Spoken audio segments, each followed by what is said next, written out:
Imagine this scenario. You're at a friend's barbecue, you're having a great time, you have one beer, maybe two. Someone nearby is vaping, and a cloud of blueberry-scented smoke drifts your way. You grab a coffee on the drive home to stay awake. For 99% of the population, that is just a Tuesday. That is a normal, uneventful evening. But for someone with adrenal insufficiency, that specific combination of normal things could be the prelude to a medical emergency. It's the invisible line, right? That moment where a lifestyle choice suddenly becomes a physiological threat. And the hardest part isn't just the physical reaction, it's the confusion. It's wondering, why did that wreck me? I used to do that all the time. Exactly. And today we are doing a deep dive into an article from My Adrenal Life that tackles this exact frustration. It's titled Cigarettes, Vaping, Alcohol, Caffeine, and Energy Drinks: Why Normal Substances Can Be Dangerous with Adrenal Insufficiency. We aren't here to lecture anyone on clean living. We are here to look under the hood. Why does a body with Addison's disease or SAI, secondary adrenal insufficiency, react so violently to things that the rest of the world considers recreational? To understand that, we have to start with the concept of the physiologic buffer. That is really the core thesis of this article. Okay, break that down. What is a physiologic buffer? Think of cortisol as your body's shock absorber. In a healthy person, when you introduce a stressor, and biologically, caffeine, alcohol, and nicotine are all stressors, your body naturally releases a microdose of cortisol. That cortisol stabilizes your blood pressure, it manages inflammation, it regulates your blood sugar, it smooths out the ride. But if you have adrenal insufficiency, you don't have those shock absorbers. You feel every single bump in the road as a direct hit. So when we say stress in this context, we aren't talking about having a bad day at work. We're talking about chemical stress. Precisely. It's physiologic stress. And the first culprit the article highlights is one that people often underestimate because it feels so casual. Nicotine, specifically cigarettes and vaping. I think most people know smoking is bad for you in the long term, cancer, lung disease, but this article is saying there is an immediate acute danger for AI patients. What is happening there? It's all about the sympathetic nervous system. That's your fight or flight response.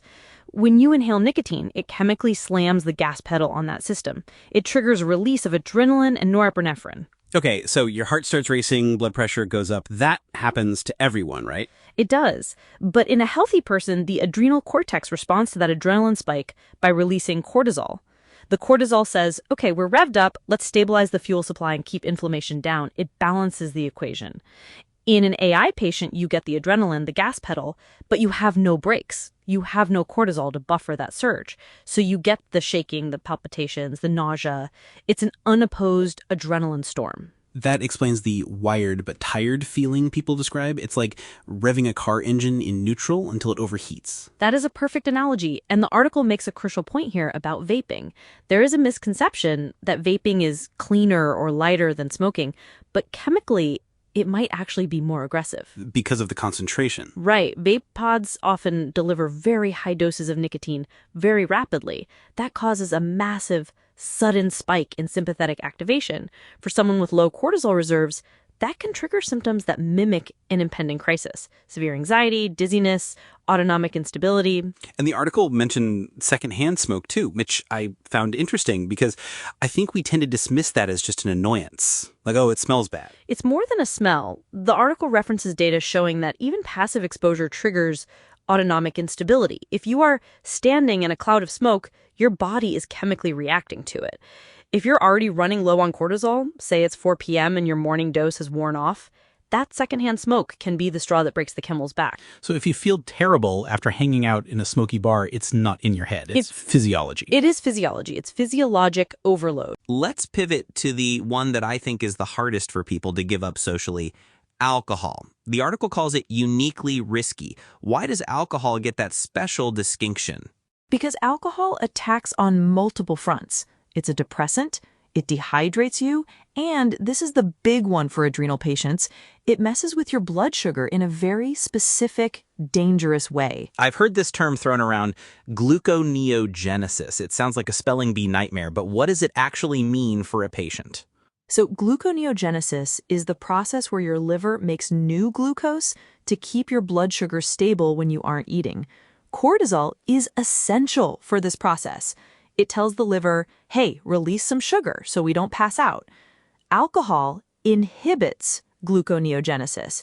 It stops the liver from making that emergency sugar.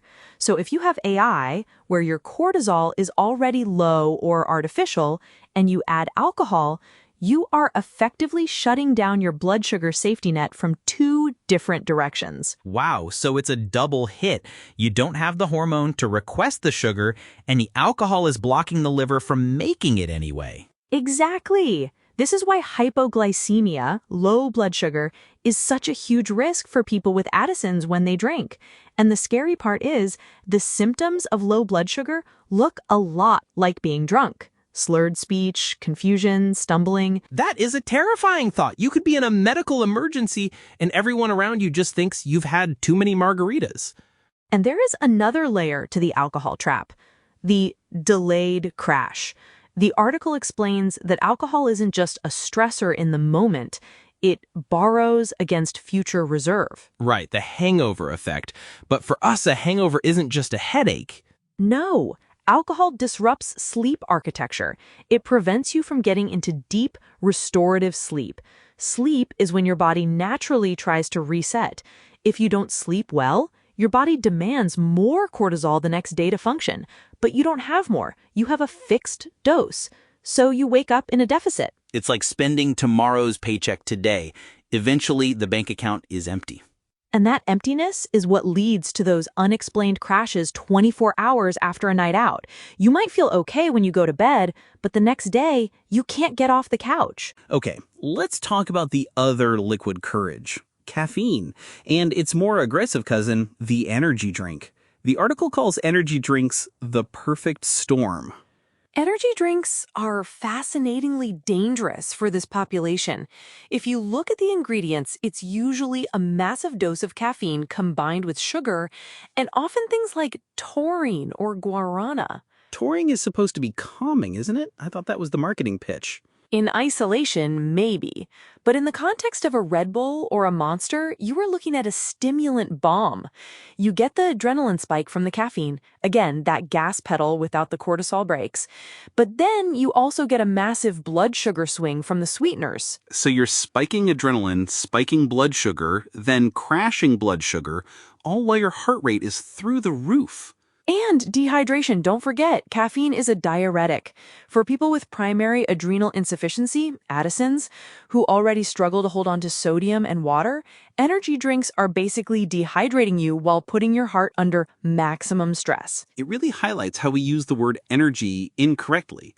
Caffeine doesn't give you energy, does it? It just hides the fatigue. That's such a key distinction. Caffeine is an adenosine antagonist.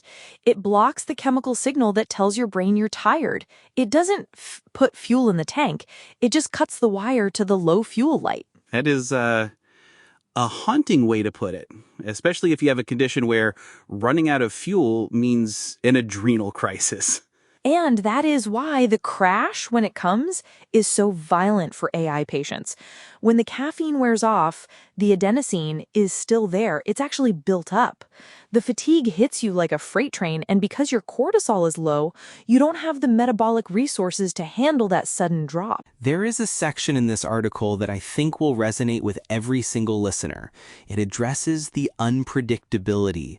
The question of, why was I fine drinking a latte last Tuesday, but this Tuesday it made me shake for 3 hours? The bucket theory, or that's how I like to visualize it. Walk us through the bucket. Okay, imagine your cortisol reserve is a bucket.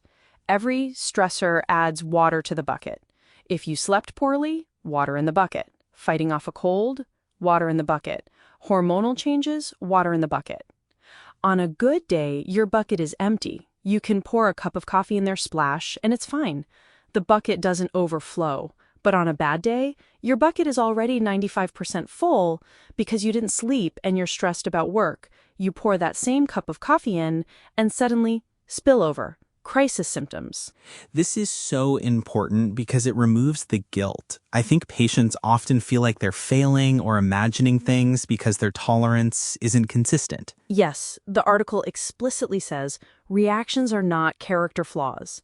Tolerance depends on your baseline cortisol availability at that exact moment. It is fluid. It changes hour by hour. So if we accept that these substances are essentially borrowing against a reserve we don't have, what is the practical takeaway? Do we have to live like monks? No coffee, no wine, bubble wrap ourselves? The article is refreshingly practical about this. It avoids absolutes. It doesn't say never. It says know the cost. Right. It's about risk assessment. Exactly. If you are going to drink alcohol, you need to understand the metabolic cost. Maybe that means you have extra electrolytes on hand. Maybe it means you stress dose. Consulting your doctor, obviously, but being aware that your body needs more coverage. Maybe it means recognizing that if you are already feeling shaky or unwell, that is not the time to push through with a Red Bull. That's the time to stop. It lists specific times to be especially cautious. Illness, travel, poor sleep. These are the times when your reserve is already strained. And hormonal transitions. That's a big one for women specifically. Your baseline cortisol needs fluctuate with your cycle. Adding high-octane stimulants on top of a hormonal dip is a recipe for a crash. There is a quote in the conclusion that I really loved. It says, "Listening to that signal is self-preservation, not restriction." That's the mindset shift. When you turn down a cigarette or skip the second margarita, you aren't being boring. You aren't being weak. You are actively managing a complex physiological system. You're acting as your own external pancreas and adrenal gland. It's taking ownership. It's realizing that normal is a setting on a washing machine, not a biological standard we have to meet. Beautifully said. And I think it helps to realize that these substances, alcohol, caffeine, nicotine, they are powerful drugs. We've normalized them culturally, but biologically, they are potent modifiers of the nervous system. Respecting their power isn't fear, it's intelligence. So, next time you're at that barbecue and the vape smoke drifts over or the espresso machine is calling your name, check your bucket. Check your bucket. I love that. Huge thanks to the My Adrenal Life blog for this breakdown. It is a vital resource for anyone navigating this condition. We've linked to the full article in the show notes along with the studies on gluconeogenesis and nicotine stimulation we discussed. If you found this helpful, send it to someone who loves you but maybe doesn't quite understand why you can't just have one more drink. It might help them get it.